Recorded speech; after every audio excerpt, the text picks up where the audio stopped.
दोस्तों नमस्कार। आज हम बात करेंगे टॉपर्स के बारे में कि टॉपर्स जो हैं कैसे बनते हैं या कौन होते हैं।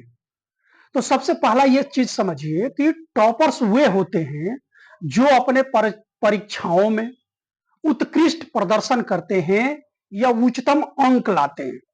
उन्हीं को हम कहते हैं टॉपर्स।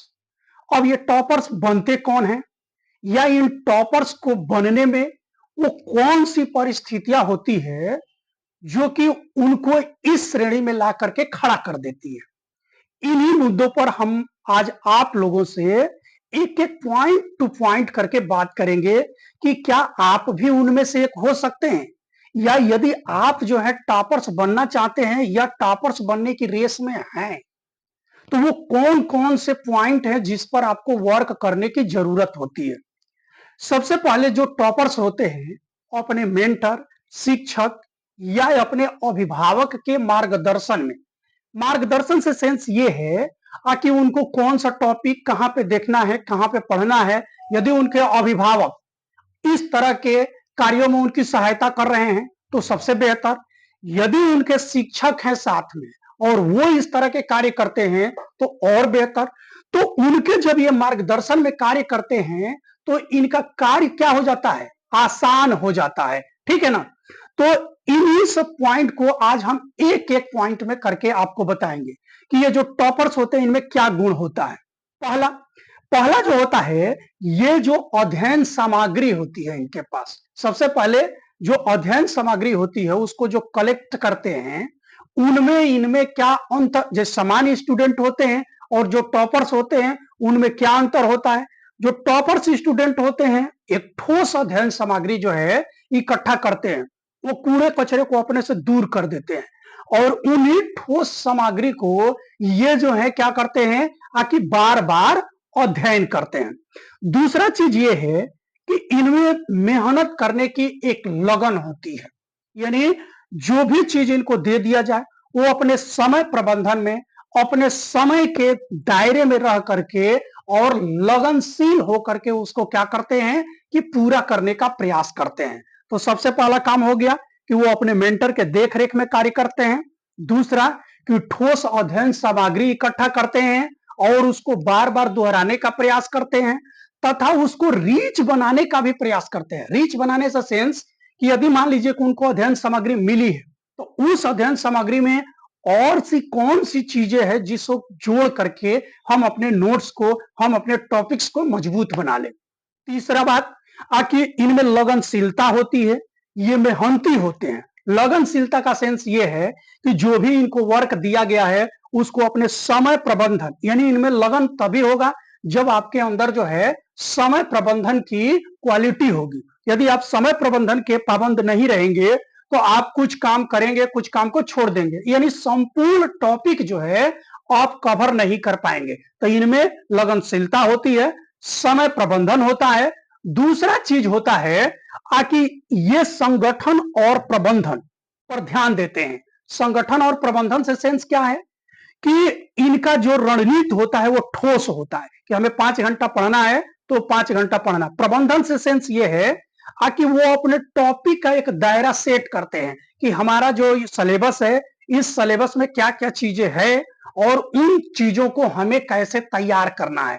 तो संगठनात्मक प्रबंधन का गुण जो है इनमें पाया जाता है टॉपर्स में। दूसरा चीज होता है कि इनके अंदर जो है सीखने की इच्छा होती है। आप देखिए टॉपर्स में और सामान्य बच्चे में क्या चीजें होती है। जिसे सामान्य बच्चे को दे दिए, एक नोट्स दे दिए या टीचर, वही बच्चा एक ही टीचर से पढ़ता है लेकिन वो टॉपर्स नहीं बनता जबकि दूसरा टॉपर्स बन जाता है। तो आखिर क्यों?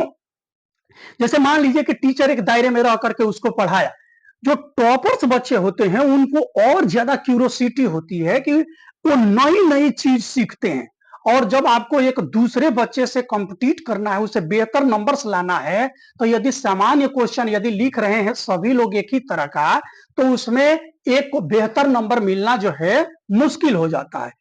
तो ऐसे जो टॉपर्स बच्चे होते हैं वो क्या करते हैं कि वो जो है जैसे कि मान लीजिए कि उनको टीचर्स कोई टॉपिक पढ़ाया, उस टॉपिक से और क्या क्या चीजें उनको मिल सकती है या क्या क्या चीजें इसमें जोड़ सकते हैं, इसका भी वो ध्यान रखते हैं और इसे वो जोड़ने का प्रयास करते हैं, जिससे कि वो अन्य बच्चों से अपने को अलग कर पाते हैं।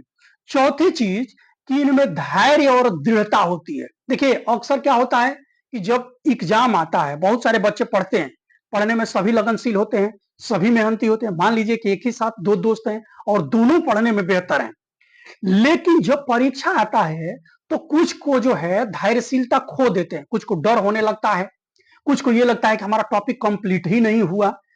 जबकि दोनों में समानता थी, दोनों बेहतर परीक्षा में, यानी जब कॉलेज का या स्कूल का जब टेस्ट होता था तो दोनों बेहतर प्रदर्शन करते थे।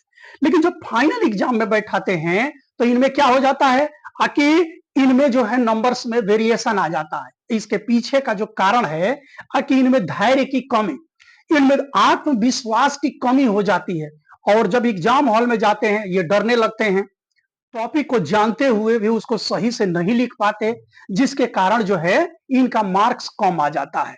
और लास्ट पॉइंट है कि जो टॉपर्स बच्चे होते हैं वो टॉपिक को सही से समझ करके और उसको एक सीमित दायरे में, ये नहीं कि बहुत सारी चीज लिख दिए और उसमें जो हमारा की पॉइंट है उसको छोड़ करके चले आए, या जो की पोर्शन आए उसको हम जो है भूल गए। ऐसा टॉपर्स में नहीं होता, और ये तभी होगा जब चीजों को आप बार बार रिवाइज किए रहेंगे। और रिवाइज से सेंस, तो आप रिवाइज तो करेंगे, लेकिन आपके पास जो है ब्रॉड सिलेबस है। अब यदि सारे ब्रॉड सिलेबस को तैयार करने लगे तो आपके पास समय का अभाव हो जाएगा। इसीलिए ऐसे बच्चों को जो हेल्प करता है उस समय, वो इनके अभिभावक हेल्प करते हैं, इनके मेंटर हेल्प करते हैं, इनके शिक्षक हेल्प करते हैं कि इनको इस समय में सबसे ज्यादा समय प्रबंधन, जब बच्चे हतोत्साहित होते हैं तो उनको प्रोत्साहित करने का काम, और इनको सही समय पर सही डिसीजन लेने के लिए ये प्रेरित करते हैं। ये जो है टॉपर्स के लिए महत्वपूर्ण पॉइंट होता है।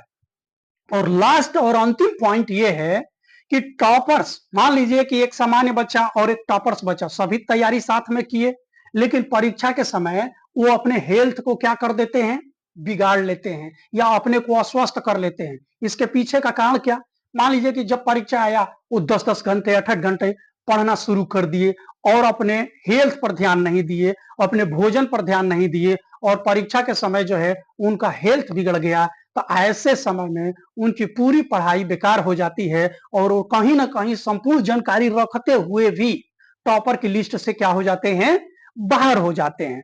तो इसका भी ध्यान रखना है, और इसका ध्यान रखना है, बच्चों को भी ध्यान रखना है, अभिभावकों को भी ध्यान रखना है कि जब उनका परीक्षा आ जाए तो उनके लिए क्या क्या चीजें करना है। एक तो प्रॉपर वे में नींद लें, दूसरा चीज प्रॉपर वे में उनको भोजन मिले, तीसरा एग्जाम के प्रेशर में आकर के वो अपने व्यायाम वगैरह को छोड़ दें, ऐसा ना, क्योंकि जब वो व्यायाम वगैरह करेंगे, प्रॉपर भोजन लेंगे, प्रॉपर नींद लेंगे, तो ऐसे स्थिति में उनका मस्तिष्क जो है प्रॉपर वे में कार्य करेगा, और जब प्रॉपर वे में उनका मस्तिष्क कार्य करेगा तो एग्जाम में जाकर के बेहतर करेंगे, और यही बच्चे जो है आपके टॉपर लिस्ट में दिखाई देंगे। तो आशा है कि ये जितने पॉइंट्स हम आप लोगों के सामने डिस्कस किए उस पर आप गौर करेंगे, और आगामी जो भी परीक्षा आएगी उसमें इसे अप्लाई करने का प्रयास करेंगे।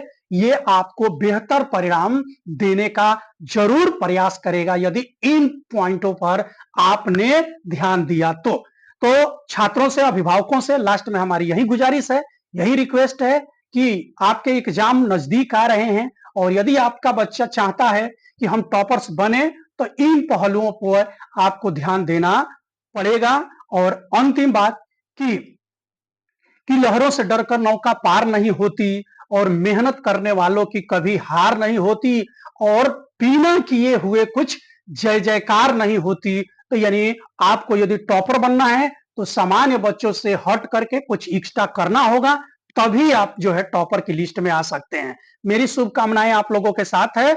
ऐसे ही अन्य मुद्दों के साथ आप लोगों के साथ हम समय समय पर आते रहेंगे, और आप लोगों को हमारी ये जानकारी अच्छी लग रही हो, चैनल को प्यार कीजिएगा, चैनल को सब्सक्राइब कर लीजिएगा, क्योंकि आपका जो ये सपोर्ट और समर्थन रहेगा हमें आप लोगों के लिए कुछ बेहतर करने के लिए प्रेरित करेगा।